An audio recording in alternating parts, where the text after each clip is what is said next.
यदि आपको गोड्डा जाना है तो बहोरना को छोड़ना ही पड़ेगा। जब तक आप बहोरना नहीं छोड़ते हैं तब तक आप गोड्डा नहीं पहुंच पाएंगे।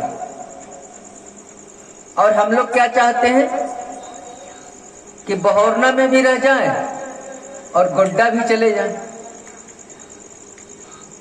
यानी संसार का रस भी ले लें और परमात्मा को भी पालें। कैसे होगा, विचार कीजिए। क्योंकि उद्धव जब गए थे गोपियों के पास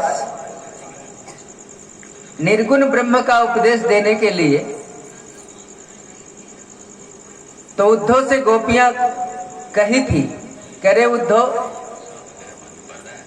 तू आया है निर्गुण ब्रह्म का उपदेश देने, कोई बात नहीं, हम तेरे उपदेश को ग्रहण कर लेते, उस पर चल भी लेते, लेकिन हम क्या करें उद्धव, हमारे पास तो एक ही मन है और वो कृष्ण के साथ मथुरा चला गया। यदि दूसरा मन हमारे पास होता तो हम तुम्हारे निर्गुण ब्रह्म की भी उपासना कर लेती। उधो मन नाही 10-20, ए उधो मन नाही 10-20, एक हो तो सो गयो श्याम संग, को आराधे ईस, ए उधो मन नाही 10-20। तो जब आपके पास एक मन है तो एक बार में एक ही काम होगा। इसलिए आप संसार से थोड़ी देर के लिए कटिए, भगवान राम के चरणों में अपने मन को रमा दीजिए और कथा का रसपान कर लीजिए।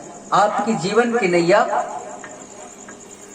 मैधार में डूबने से बच जाएगी, आपका कल्याण हो जाएगा। क्योंकि गीता का उपदेश देने के बाद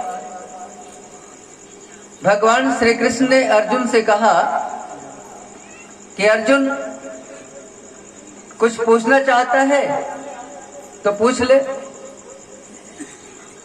तो अर्जुन भी तो भगवान के पक्के चले थे। अर्जुन ने भगवान से कहा कि भगवान आपने गीता का उपदेश दिया, मैंने ग्रहण कर लिया और उस पर चलने का प्रयास भी करूंगा। अंतिम में भी कुछ कहना चाहते हो तो तुम ही कह दो, हमसे क्यों पूछने के लिए कहते हो। तो भगवान कृष्ण ने अर्जुन से कहा कि अर्जुन मेरा अंतिम उपदेश याद रखना, एक साथ 4 काम नहीं हो सकता, क्योंकि मन एक है और एक ही काम एक बार में होगा। दूसरी बात, परमात्मा को यदि कहीं ढूंढना है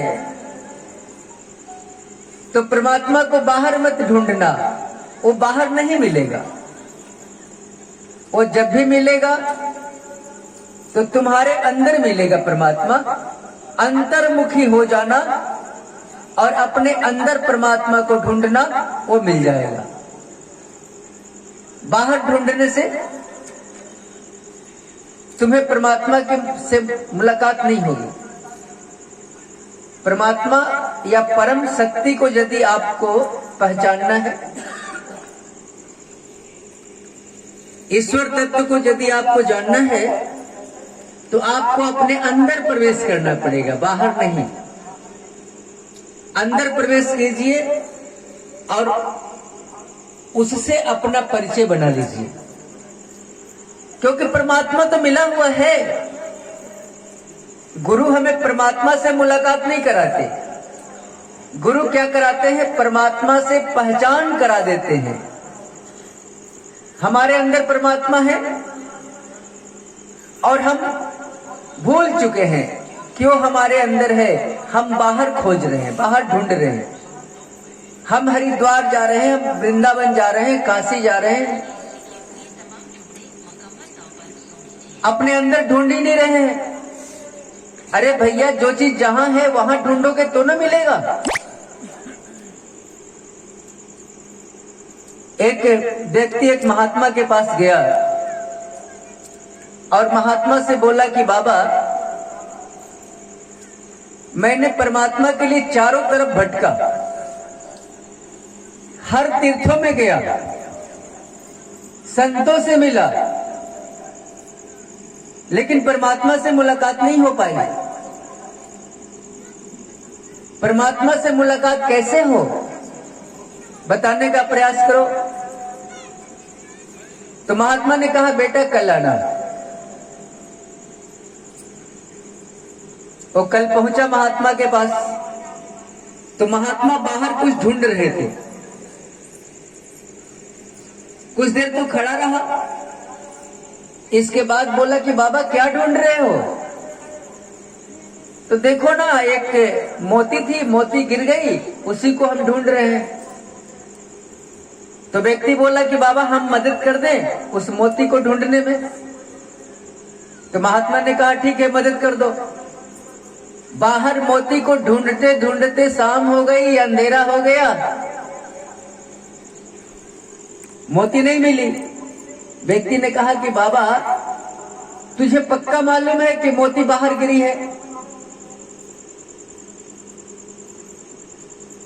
तो संत बोले, कह रहे बेटा मोती तो कुटिया के अंदर गिरी थी, तो बाहर ढूंढ रहे हो, उसे अंदर ढूंढो मिल जाएगी। मोती कुटिया के अंदर गिरी है और तुम बाहर ढूंढ रहे हो। महात्मा ने कहा, बेटा तेरे प्रश्नों का उत्तर मिल गया।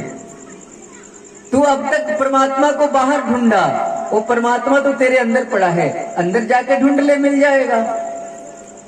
जो चीज अंदर है वो बाहर कहां से मिल सकती? आज हम भी तो यही कर रहे हैं ना। इसलिए हमें अपने आप को थोड़ा ठीक ठाक करना पड़ेगा। हमें अपनी खोज सही रास्ते पर लानी पड़ेगी, उस परम सत्ता से हमारी मुलाकात हो जाएगी और हमारा कल्याण हो जाएगा। आज प्रातःकालीन कथा का जो आपने रसपान किया, राम की कथा में, उसमें पार्वती के तप की चर्चा हो रही थी कि पार्वती मैया भोले बाबा को प्राप्त करने के लिए तप कर रही है कि हमें पति मिले तो शंकर मिले, क्योंकि नारद जी ने कह दिया था कि यदि तू तप करेगी तो शंकर को प्राप्त कर सकती है, शंकर को वरण कर सकती है। तो कथा अब राम की आगे बढ़े, इससे पहले हम लोग केवल 2 मिनट मन और वाणी को पवित्र करने के लिए राम नाम का जप कर लें, राम नाम का कीर्तन कर लें, संकीर्तन कर लें।